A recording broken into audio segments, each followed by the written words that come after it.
Nakahanay na ang traffic management plan sa mga nagkadayang eskwelahan sa barangay San Isidro ning Dakbayan, pinaagi sa barangay, sektor sa transportasyon, kapulisan, City TMD o mga stakeholders na sabutan ang mga angayan nga buhaton sa mismong adlaw sa abli klase.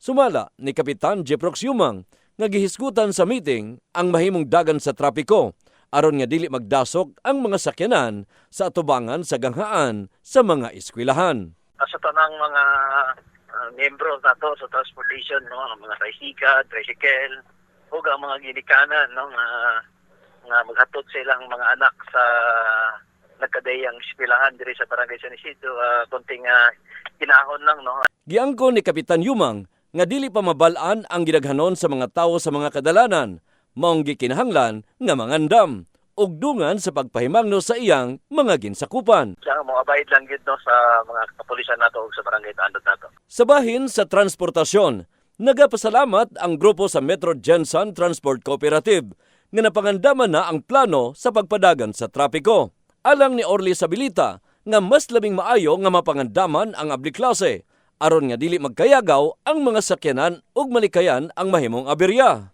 Giskutan namo ang plansa sa trapiko na yung mga one-way scheme katong dito sa side sa NLSA nga area o kaning